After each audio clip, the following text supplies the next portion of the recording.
Hello, I'm Toshiro Okado from Dosha University. Today, I'd like to talk about contrastive response pairs for automatic evaluation of non-task-oriented neural conversational models. Here is the contents of my presentation. After presenting the background and the goal briefly, the proposal of contrastive response pairs proceeds in 3 steps. In the first place, we analyze errors contained in responses generated by a neural conversational model, NCM for short, to investigate what kinds of errors are frequent and to be dealt with contrastive response pairs, CRPs for short. In the next place, we create 3 types of contrastive response pairs based on the frequent error types in the analysis. The 3 types are CRPs with substituted content words, substituted end of sentence expression, and substituted function words. In the final place, we evaluated 3 NCMs by the CRPs to see if the automatic evaluation using the CRPs is consistent with subjective evaluation from the viewpoints of 3 error types. First, I'd like to give you some background and goal. In accordance with the recent prevalence of AI assistant and chatbots, non-task-oriented response generation is attracting attention. The responses are not limited to a few correct answers, but they should be based on the dialogue context. Neural network-based models, such as an encoder-decoder RNN with an attention mechanism, generate fluent responses. However, automatic evaluation of response quality has not been established yet. The BLUE score is known to have a low correlation with subjective scores. To address this problem, there have been various proposals such as LUBA, FUSE, and interactive evaluation. We propose contrastive response pairs for automatically evaluating the quality of NCM response with reference to contrastive translation pairs.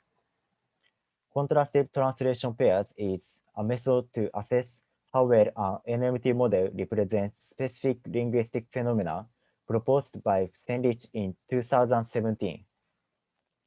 This method can measure whether a reference translation is more likely with an NMT model than a contrastive translation which introduces a specific type of error. Our goal is to create CRPs that correlates with subjective assessment. We examined whether the CRPs correctly reflect the difference in NCM response quality by comparing the correctness measured by the CRPs with subjective assessment results on 3 NCMs that have varying levels of quality.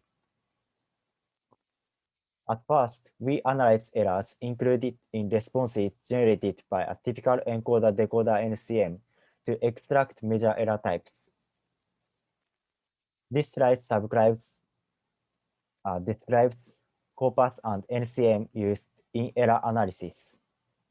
We used a large-scale fictive conversation corpus in Japanese between 2 ladies, Miss Yoshida and Miss Sasaki.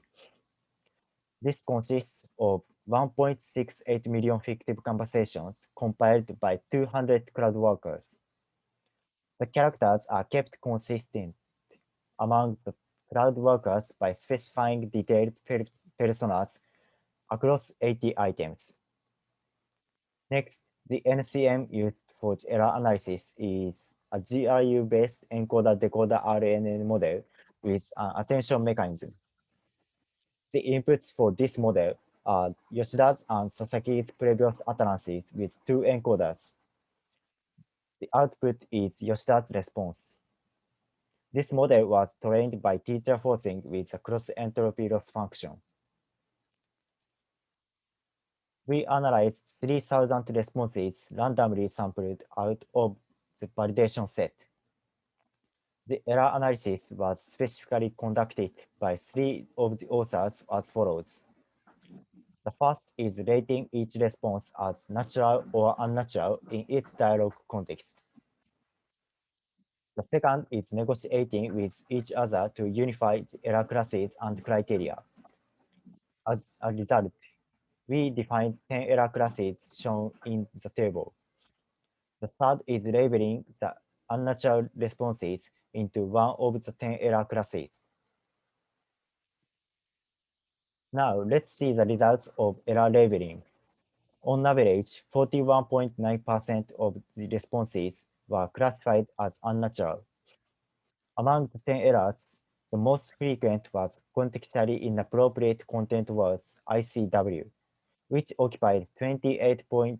The second most frequent was inappropriate function words FNC, and the third most frequent was inappropriate end of sentence expressions ESE.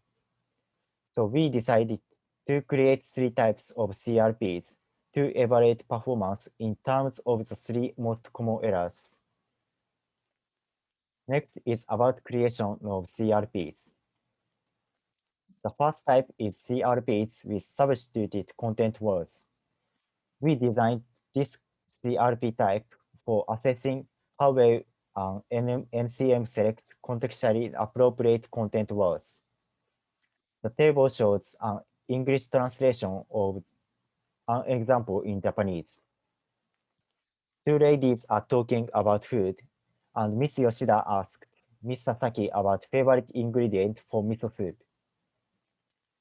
The contrastive response substitutes a word holidays for miso soup. This substitution has two issues: selecting which content was to substitute and what was to substitute it with. In this experiment, we manually selected a contextually sensitive noun or a compound noun to substitute. In terms of the word to substitute it with, we do not want to select a linguistically unlikely word. So we examined two criteria to select a substitute word from a large vocabulary list. We automatically select a substitute words based on a language model. Specifically, we developed a bigram language model with the same corpus and selected substitute words in two criterion. The first criterion is equally likely, which selects a word with an equivalent language probability. The second criterion is most likely, which selects a word to the highest language probability. The second type is CRPs with substituted end of sentence expression. In Japanese, the meaning of a sentence changes depending on its end of sentence expression. Affirmative or negative, declarative or interrogative are determined by the end of sentence expression. The table shows a translated example of switching between declarative and interrogative. To investigate what kind of ESE errors an NCM generates, we classified the ESE errors into subclasses manually. Based on the classification results shown in the right bottom, we created CRPs of the two most frequent error subclasses, declarative and interrogative, and affirmative and negative. The third type is CRPs with substituted function words. Japanese has a flexible word order, and function words determine the deep cases of content words. The table in the middle shows a translated example of CRP with substitute function words. We designed the CRPs by substituting a particle with another particle. Since some particles have similar meanings, the substitute particle is randomly selected from those that changes the deep case of the content words. Next, I'd like to talk about model evaluation in step 3. The numbers of CRPs we created for the experiment are as follows. We created a total of 1,160 CRPs, 350 pairs each for EL and ML for substituted content words, 270 pairs with substituted end of sentence expression, and 190 pairs with substituted function words. Then we developed three NCMs with a different performance level. The first one is double attention, which is a model with two encoders, one decoder, and an attention with each encoder. The second one is single attention, which is a model with an encoder, a decoder, and an attention for Sasaki's previous utterance. The third one is no attention, which is a model with an encoder for Sasaki's previous utterance and a decoder, but no attention. The single and no attention were degraded models with respect to double attention, so the quality of the responses was expected to be lower in the order of double single no attention. The performance of these three NCMs was subjectively assessed. Appropriateness of a response is rated on 3-point scale at step 1. If rated 1 inappropriate at step 1, the response is further classified into three error classes A ICW, B ESE, and C FNC at step 2. Responses generated by three NCMs for 1,200 dialog contexts were evaluated by crowdsourcing. Each response was assessed by 5 raters, resulting in 6,000 votes in total for each NCM. Let's look at the results of the subjective assessment. The table at the top shows the relative frequency distribution of the subjective scores. The performance became higher in the order of no attention, single attention, and double attention. Green, orange, and red fonts represent the best, middle, and the worst in quality respectively. Next, the table at the bottom shows the ratios of three error classes that were subjectively labeled. The ratios of ICW and ESE decreased in order of no attention, single attention, and double attention, while the ratio of FNC decreased in opposite order.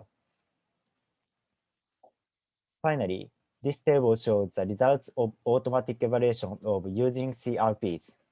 The NCMs are evaluated automatically by getting correctness, a ratio of CRPs, giving a higher generative score on the reference than that on the contrastive response.